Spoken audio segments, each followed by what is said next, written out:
তো যেমনটা কথা ছিল যে আপনি একটা গল্প শোনাবেন, আমি আজকে একটা গল্প শোনাবো, দুজনে দুটো গল্প শোনাবো।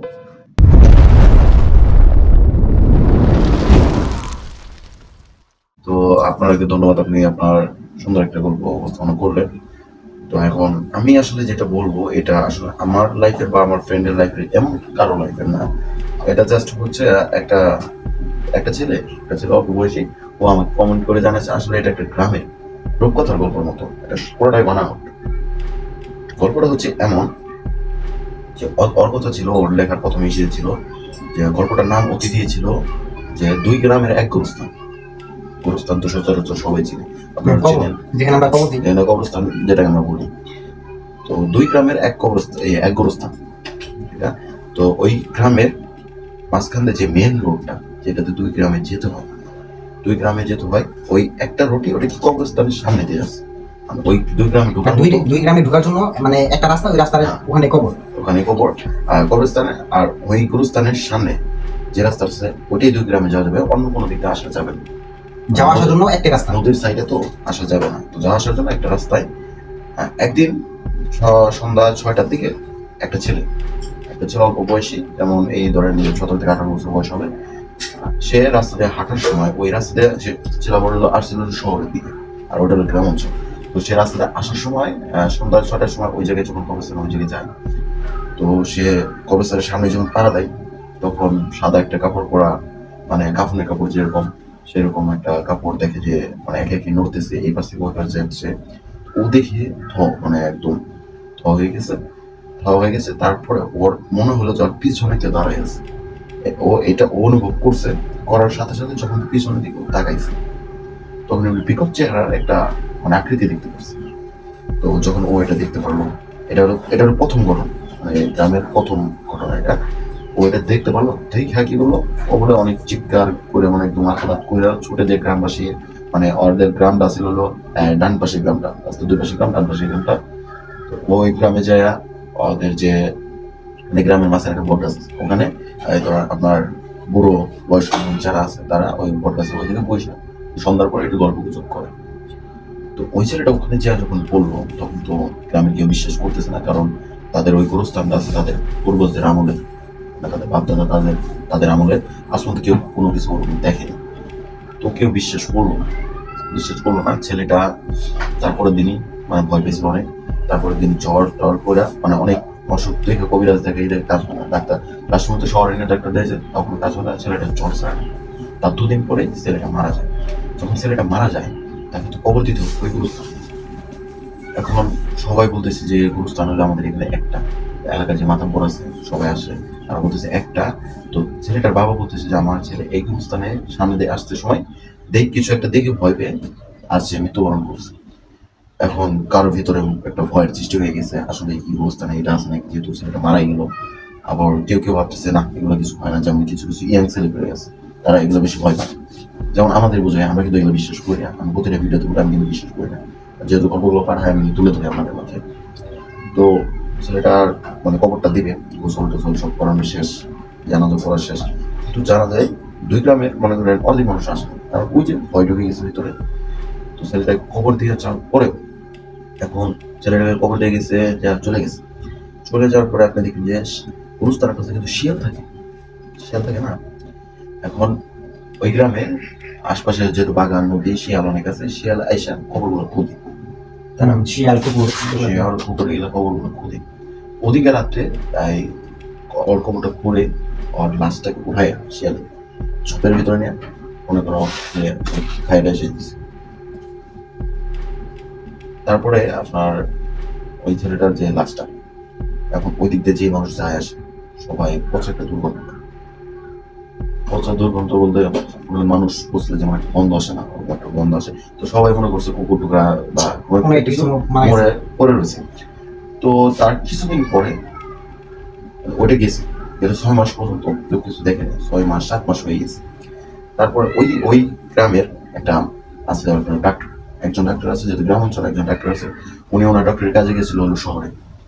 তো একদিন ওনার শহর থেকে কাজ শেষ হয়ে আসার পথে বাঁচতেছিল প্রায় ধরেন আনুমানিক রাত 10টা থেকে উনি কাজ থেকে বের হয়েছে। তো শহর থেকে আমাদের গ্রামে পৌঁছাতে রাত আনুমানিক 1টা থেকে 2টা বেজে গেছে। 2টা বেজে গেছে, তার যেহেতু যে 6 মাস আগে একটা ঘটনা ঘটছে, এই জন্য আপনার কি ওই রাস্তায় কোনো অটো চলে না, মানে রাত 10টার পরে কোনো অটো গাড়িগুলি যায় না। তো ওই গ্রামের মানুষ কি দল বেঁধে চলাচল করে।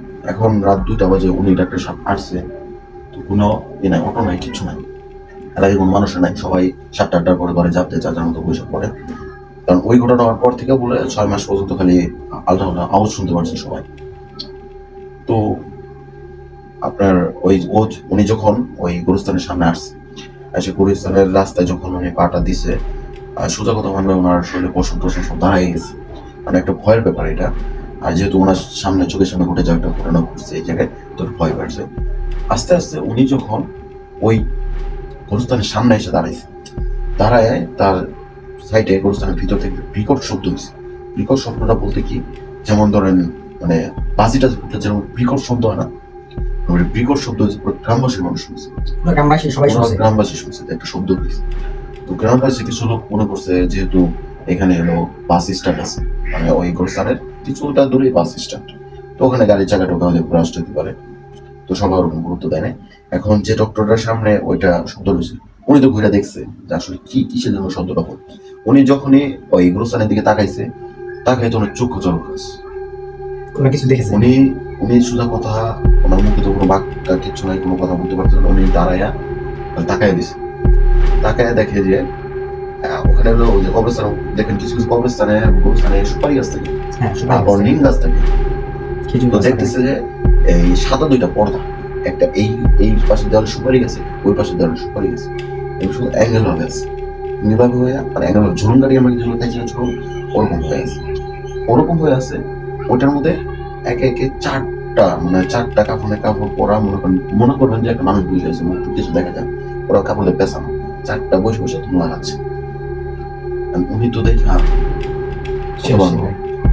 তারপরে উনি আস্তে আস্তে আমার ঘাটটা যখনই মানে গোরস্থান তো এই বাম সাইডে যখনই ডান সাইডে সুদার আছে তাকাইছে, সেকেন্ডের মধ্যে 4টা পুতুলি, মানে ধরেন আমি পুতুল ভরে করতেছি, কারণ আমি যেহেতু পুতুল বেশি পেন আপনি করেন না, তো আমি পুতুল ভরে করতেছি। পুতুলি ওর সামনে দৌড়ে গেছে, এত স্পিডে গেছে দেখতে পাইনি, একটা মানে বাতাসে গেছে, সাদা একটা কি জানি দেখতে পাচ্ছি। যখন উনি দেখছে, উনি তো বিশাল চিৎকার অজ্ঞান হয়ে পড়ছে। পরের দিন সকালে আমার গ্রাম হচ্ছে মানুষরা গেছে, যাই দেখো ডাক্তার করে দিয়েছে, ওনার উঠায় নিয়ে এসেছে। আনার পর গ্রামে যে মাতাব্বর, ওনাকে বিষয়টা জানানো হয়েছে। মাতাব্বর থাকে না, যেমন প্রতিটা গ্রামের একজন হেড থাকে, তো মাতাব্বরকে যখন বিষয়টা জানানো হয়েছে, উনি বলতেছে যে আজ থেকে 6-7 মাস আগে একটা ঘটনা ঘটছিল। এখন ওই 6-7 মাস পরে ওর ছেলেটা মারা যাওয়ার পরে ওই ঘটনা অনেক তদন্ত করছি, তাকে গ্রামবাসীরা ওই গোরস্থানের সামনে পাহারা দিছে 2 থেকে 3 দিন, তারা কিছু পায়নি। তো আজকে 7 মাস পরে আবার এই ঘটনাটা ঘটল। আর এই যে আজকে ডাক্তার সাহেবের ওই আগের ছেলেটা জ্বরে মারা গেছিল, আজকে ডাক্তার সাহেবের শরীর অনেকটাই জ্বর।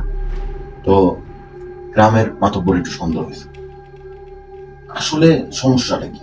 কারণ অন্য কোনো আমরা যখন লাশ দাফন করতে যাই তখন এরকম কোনো ঘটনা ঘটে না, কিন্তু হুট করে এতদিন পরে আবার এই ঘটনাটা, কিছু তো একটা সমস্যা আছে। তো এলাকার যত বোকাটা পোলাপান আছে, মানে যারা ওই যে কবরস্থানের পাশে বসে তাস খেলে, জুয়া খেলে, নেশা পানি করে, তো তাদেরকে তাদের ফ্যামিলি সবাইকে ডেকে 2 গ্রামের মানুষ একত্র করে তিনি তার করা হুঁশিয়ারি দিছে যে তোমাদের হাতে 24 ঘন্টা সময় দেওয়া হলো, এই কাজটা এরকম কাজটা যে করে থাকছো, ও প্লিজ দয়া করে আমার কাছে এসে স্বীকারোক্তি দাও, আমি যতটুকু পারবো তোমাদের শাস্তি কম করে দেবো, আর যদি আমার খুঁজে বের করতে হয় আমি তোমাদের গ্রাম থেকে নিষিদ্ধ করে দেবো। তো গ্রামে যত বকাটে প্লবনের ফ্যামিলি আসলো, বাপ মা ওই জায়গায় গেছিল, তার বাসায় যে তার ছেলেদের অনেক বোঝাইছে দিচ্ছে, কারণ কেউ কোনো স্বীকারোক্তি দিচ্ছে না। কারণ তার পরের দিন 24 ঘন্টা হতে আর হাতে আছে 1 ঘন্টা। তো গ্রামের 3টা ছেলে আছে, 3টা ছেলে খুবই ভদ্র, মনে করেন এমন একটা ভদ্র আপনাকে দেখলে 3 বার সালাম দিবে তারা, তো ভদ্র, সবার মানে পছন্দের 3টা ছেলে। তো ওরা আসছে, এখন গ্রাম মানুষের সবাই মনে করছে যে ওরাও তাদের মতো আসামি দেখতে আসছে, কাজটা কে করছে।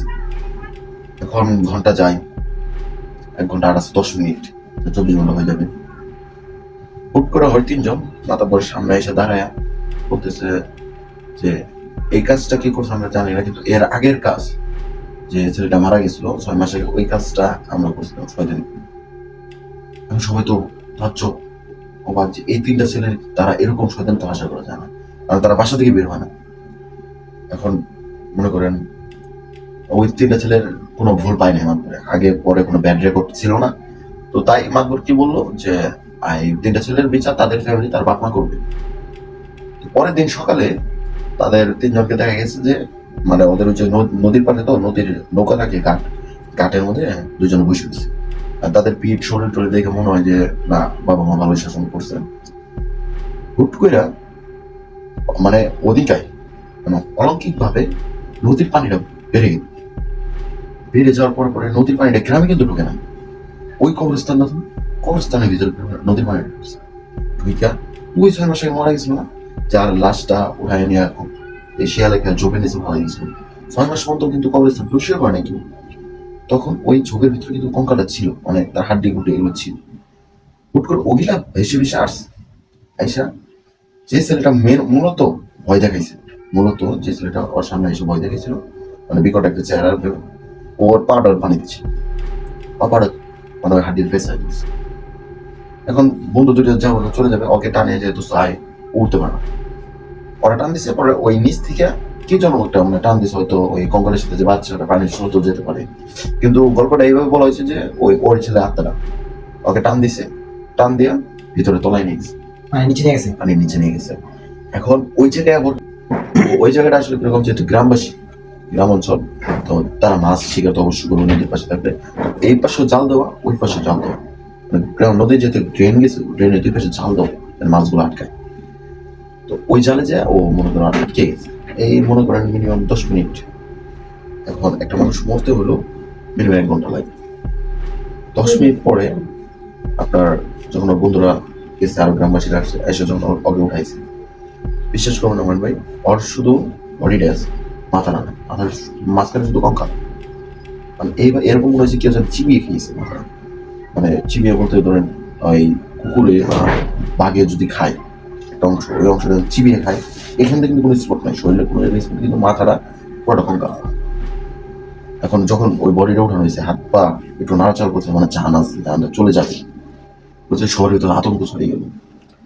এখন সবাই তো চিকরাচিকি পারলো, কবিরাজ ডাকলো, এটা ডাকলো, নদীর ভিতরে কি হয়েছে, নদীর ভিতরে কবিরাজ কত ডুবার কিচ্ছু পায়নি। হুট করে নদীর পানি আবার কমে গেছে, মনে করেন 1 ঘন্টার ভিতরে এগুলো হয়েছে। 1 ঘন্টার ভিতরে এখন নদীর পানিটা কমে গেছে। নদীর পানিটা কমার পরে সবাই তো একটা আতঙ্ক, ওকে কবর দিতে নিয়ে যাবে। তখন যেটা খাইছে ওকে তো কবর দিতে হবে, কবর দিতে নিয়ে যাবে। এখন মনে করো সবাই বাঁচতে বাঁচতে সন্ধ্যা 7টা বেজে গেছে। কারণ ওই ডক্টর সাহেবের সাথে ঘটনা হওয়ার পরে সবাই ভয় আছে, ওই ছেলে যদি প্রথম ঘটনা ঘটায়, তাহলে ডক্টর সাহেবের সাথে ঘটনা কে ঘটালেন, আজকে এরকম একটা ঘটনা। তো এখন তো কেউ, তখন এলাকার যে মাতাল বোর্ডটা ছিল, উনি বলছে আমি একাই যাবো, কারণ মানুষ কবর দেওয়া আমার জন্য, আমি ইসলাম, আমি মুসলমান, আমার এটা কর্তব্য, আমি একাই যাবো। তো ওই এলাকার মসজিদের ইমাম সাহেব, মাতাব্বর, আর ওই ছেলের 2টা বন্ধু, ওরা গেছে কবর দিতে। কারণ কবরস্থানে মোটামুটি সব জায়গায় কবর আছে, একটা জায়গায় মানে কবর দেওয়া শুরু করেনি। ওই জায়গায় হলো ওই যে ঝোপটা, ওই ছেলে দুটো ওই ঝোপটা পরিষ্কার করতেছে। ইমাম সাহেব একা একা দাঁড়ায় সূরা কালেমা করতেছে, আব্বাস সাহেব ওই জায়গায় দাঁড়াইছে পাশাপাশি। হুট করে মানে ভাই মনে করেন কবরস্থানে চারপাশে অন্ধকার, মেঘ, এত পরিমাণ বৃষ্টি নামে। এখন একটা কাহিনী দেখেন আপনি, আমরা মানে কি কবরস্থান সবথেকে পবিত্র জায়গা, ওখানে কিন্তু এখানে থাকার কথা না। কারণ গল্পটা আসলে যেটা একটা গল্প, এটার মধ্যে রূপকথা সবই পাই। গল্পটা যেরকম আছে আমি কিছুটা সুতরাং মিল পাইছি। আপনি একটু দেখেন যে চারপাশে মেঘ জমছে, জমা প্রচুর বৃষ্টি হচ্ছে চারপাশে। ওরা যে ওই যে ওটা পরিষ্কার করতে না, তখন ওই যে প্রথমে যে ছেলেটা ওরা মারছে ওই দিকে আর মনে করেন কঙ্কাল পাইছে সেগুলা। তো মৌলভী সাহেব, ইমাম সাহেব বলছে যে হয়তো কোনো কুকুর টুকুর বা শিয়াল টিয়াল কবর থেকে কোনো মানে হাড্ডি উঠাইছে, তো ওটা কি করো, ফেলে দাও বলতে মৌলভী সাহেব বলছে যে এক সাইডে দাফন করে দাও, ওদের মাটি করে দাফন করে দাও। তো যখন ওরা 2জন ওই যে ওই কঙ্কালের ওই হাড়গুলো যখন হাত দিয়ে ধরছে, ধরার লগে লগে বিশ্বাস করো না মানবে, চারপাশে এমন ভাবে বৃষ্টি শুরু হয়েছে, কিন্তু কবরস্থানের ভিতরে কোনো বৃষ্টি পড়তেছে মানে শুধু ওই চারপাশে। এখন মনে করেন সবাই তো অবাক, এই জায়গায় পড়তেছে না, বিকট শব্দ থেকে মনে করেন চারপাশে একটা শব্দ, একটা সাউন্ড আসতেছে, যে মৌলভী সাহেবকে বলতেছে, মৌলভী সাহেব আপনি যে কাজটা করতে আসছেন ওটা তাড়াতাড়ি করে এখান থেকে চলে যান।